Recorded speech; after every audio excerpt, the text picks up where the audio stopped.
अस्सलाम वालेकुम दोस्तों। पाकिस्तान के कोच गैरी क्रेस्टन ने 5 नामों पर कांटा लगा दिया है और उन्होंने बिल्कुल इनकार कर दिया है कि ऑस्ट्रेलिया टूर पर मैं इन 5 खिलाड़ियों को सिलेक्ट नहीं करूंगा।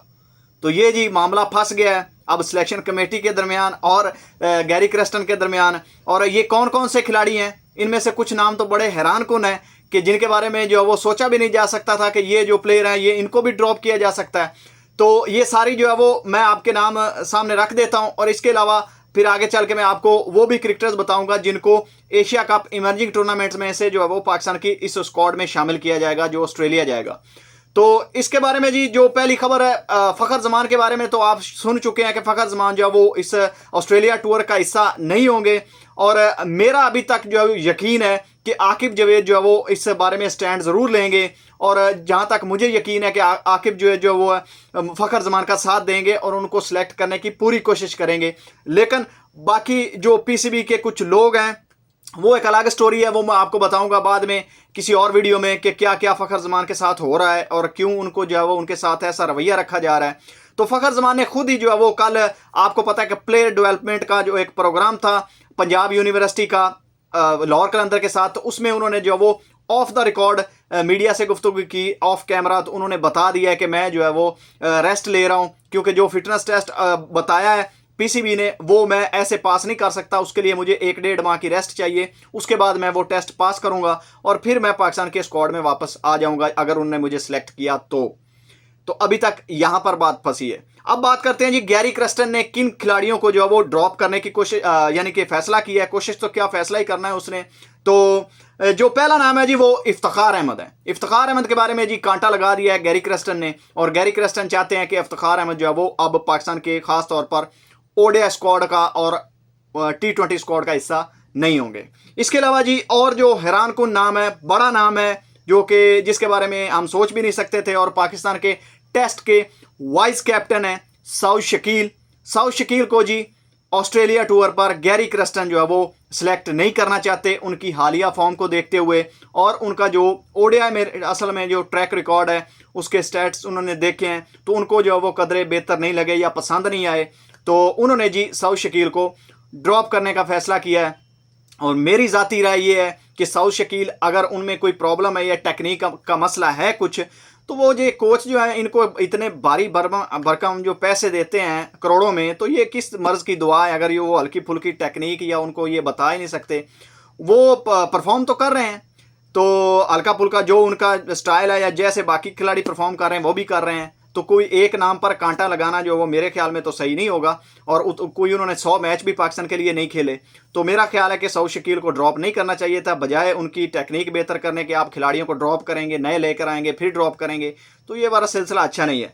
इसके अलावा जी जो अगला नाम है वो है अबरार अहमद का। और अबरार अहमद को बगैर खिलाए, बगैर जो है वो चांस दिए उनको दोबारा ड्रॉप किया जा रहा है। यानी कि उस बंदे की किस्मत देखें कि वर्ल्ड कप 2023 में सिलेक्ट करके लेकर गए, वहां पर नहीं खिलाया। वर्ल्ड कप एशिया कप 2023 में लेकर गए, वहां पर चांस नहीं मिला। और फिर वर्ल्ड कप 2024 में लेकर गए, वहां पर चांस नहीं मिला। अब जी फिर उनको जो है वो बगैर खिलाए ड्रॉप किया जा रहा है और उनको बगैर चांस दिए। तो ये एक सेंसलेस यानी कि सिलेक्शन है। अगर आप एक प्लेयर को आपने खिलाना नहीं तो फिर पहली बात तो उनको सिलेक्ट ना करें। अगर आप सिलेक्ट करते हैं तो उनको कम से कम चांस दें, उसके बाद अगर वो परफॉर्म ना करें तो फिर ड्रॉप करना बनता है। लेकिन अब जी अबरार अहमद जो है वो उनको ड्रॉप किया जा रहा है। इसके अलावा एक और जो सरप्राइजिंग नाम है, मैं हो सकता है आपको पिछली वीडियो में बता चुका हूं शायद, लेकिन मैं फिर बता देता हूं, शादाब खान जो है वो उनको भी ड्रॉप किया जा रहा है उनकी बॉलिंग फॉर्म को देखते हुए, क्योंकि जो चैंपियंस कप हुआ है उसमें बैटिंग उन्होंने अच्छी की लेकिन बॉलिंग फॉर्म अच्छी नहीं थी, इसलिए जी उनको ड्रॉप किया जा रहा है। और एक स्पेशलिस्ट स्पिनर जो है वो उनको लेकर जाया जा रहा है। उसामा मीर का आज बाय द वे दूसरा टेस्ट जो है वो हो रहा है। पहला टेस्ट उन्होंने दिया है, उसकी रिपोर्ट अभी तक नहीं आई। दूसरा टेस्ट वो आज दे रहे हैं। अगर वो फिटनेस टेस्ट पास कर लेते हैं तो फिर उसामा मीर जो है वो ओडीआई स्क्वाड का हिस्सा होंगे, क्योंकि वो बिग बैश लीग में भी सिलेक्ट हुए हैं, वहां पर भी वो खेलेंगे और पाकिस्तान के ओडीआई स्क्वाड में भी हिस्सा होंगे। इसके अलावा जो अगली खबर आ रही है, कुछ नए प्लेयरों को इमर्जिंग एशिया कप में से चांस मिलने जा रहा है, जिसमें सुफियान मुकीम का भी चांस है कि उनको पाकिस्तान की टीम में चांस मिले, ओडीआई में भी और टेस्ट मैचेस में भी। लेकिन उसके साथ साथ जो मेहरान मुमताज़ का नाम भी आ रहा है और इसके अलावा ये स्पेशलिस्ट स्पिनर हैं जिनको पाकिस्तान जो है वो सिलेक्ट करना चाहता है शादाब खान की जगह पर। और इसके अलावा जी उसामा मीर का मैंने आपको बता दिया है, और मोहम्मद हसनैन जो है वो उनकी भी वापसी हो रही है, और वो भी पाकिस्तान के स्क्वाड में वापसी करने जा रहे हैं बड़े लंबे अरसे के बाद। और उन्होंने 2022 का एशिया कप खेला था, उसके बाद फिर उनको इंजरी हुई और वो दोबारा जो है वो पाकिस्तान की स्क्वाड में या पाकिस्तान के टीम में नज़र नहीं आए। तो जो यानी कि मेन जो चेंजेस हैं वो पाकिस्तान की बॉलिंग में और मिडल ऑर्डर में हो रही हैं, और ओपनिंग में जो है वो फ़खर जमान खुद नहीं खेलना चाहते। अब मेरे ख्याल में तो वो एक आर्जी रिटायरमेंट ही आप उसको कह सकते हैं फ़खर जमान की, इस जो वो रेस्ट ले रहे हैं, क्योंकि जो पीसीबी का रवैया उनके साथ रहा है, जैसे शो कॉज नोटिस दिए हैं या फिर जो उस्मान वाला के साथ उनकी गड़बड़ हुई कनेक्शन कैंप में, उन्होंने जो वो साफ साफ कह दिया कि मुझे जो वो उस्मान वाला ने 24 घंटे का टाइम देकर बुलाया, मेरा फिटनेस टेस्ट लिया, लंबी फ्लाइट लेकर आया, जो भी मेरी प्रॉब्लम बनी उसके बाद मुझे थकावट थी, मैं फिटनेस टेस्ट पास नहीं कर पाया। और जो वो उसके बाद वो बात करने के बाद जो वो अब फ़खर जमान के अगेंस्ट सारी चीज़ें जा रही हैं और उनसे बदला लिया जा रहा है उस्मान वाला की तरफ से, क्योंकि वो एक ब्यूरोक्रेट हैं, क्रिकेट की सेंस उनमें ज़ीरो है और वो पाकिस्तान की क्रिकेट में हमेशा से अमल दखल देते आ रहे हैं। बाय द वे जो पाकिस्तान के प्लेयर्स हैं जिसमें नसीम शाह, बाबर आजम और मोहम्मद रिजवान थे जिन्होंने जाना था कनाडा लीग खेलने, उनका जो एनओसी था वो पहले अगर कॉन्ट्रैक्ट लिया था तो उस्मान वाला से मशवरा करके लिया गया था इन तीनों प्लेयरों ने, फिर उसके बाद जो है वो एनओसी नहीं दिया गया। तो यानी कि ये प्लेयरों के साथ लगातार ज्यादती हो रही है। नसीम शाह का भी एनओसी कैंसिल किया गया, वो भी आपने पहले सुना था। तो इसलिए ये आहिस्ता आहिस्ता अब जो फ़खर जमान है वो ये बता चुके हैं कि मुझे 2 माह हो गए हैं कि जो डेजर्ट वाइपर्स की तरफ से IL T20 है उन्होंने मुझे जो वो सिलेक्ट किया है, लेकिन मुझे एनओसी नहीं मिला अभी तक। तो ये उस्मान वाला जो है वो मुसलसल प्लेयरों के साथ ऐसा रवैया रख रहे हैं। अगर मेरे ख्याल में अगर ऐसा रवैया रखेंगे तो फ़खर जमान भी मोहम्मद आमिर की तरह मेरा ख्याल है आपको दोबारा पाकिस्तान की क्रिकेट में रिटायरमेंट ले लेंगे और नज़र नहीं आएंगे।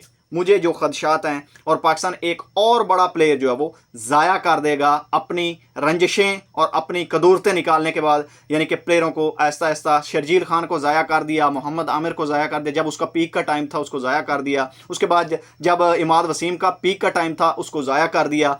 उसके बाद जो है वो अब इसके अलावा और भी प्लेयर होंगे, लेकिन देखा जाए तो अब जो है वो फ़खर जमान का टाइम है पाकिस्तान के पास। अगर उसकी कोई रिप्लेसमेंट है तो मुझे आप भी कमेंट करके बताइएगा, और अगर पीसीबी के पास कोई रिप्लेसमेंट है तो वो भी मुझे बता दें कि आपके पास जब एक प्लेयर की रिप्लेसमेंट ही नहीं है, आपके पास 150 वाला प्लेयर ही नहीं है, 180 करने वाला प्लेयर ही नहीं है, वो भी अफ्रीका में, इंडिया में, इंग्लैंड में इतनी बड़ी बड़ी इनिंग्सें खेलने वाला प्लेयर है ही नहीं, और ख़ास तौर पर ओपनर, तो आप कैसे जो है वो आपका मंतक है कि आप उसके साथ जो है वो आपने रस्साकशी लगाई हुई है और आप उसको ड्रॉप करने पे तुले हुए हैं। तो ये एक मेरे जहन में मंतक जो है वो बिल्कुल एक पथेटिक डिसीजन लग रहा है, और पीसीबी को चाहिए और आकिब जुवैद को चाहिए कि वो फ़खर जमान के साथ अंडरस्टैंडिंग बनाएं, मीटिंग करें और उसको पाकिस्तान के स्क्वाड में ऑस्ट्रेलिया लेकर जाएं। तो दोस्तों वीडियो अच्छी लगी तो वीडियो को लाइक कीजिएगा, चैनल पर पहली बार आए चैनल को सब्सक्राइब करके जाइएगा। मिलते हैं अगली वीडियो में, तब तक के लिए अल्लाह हाफिज़।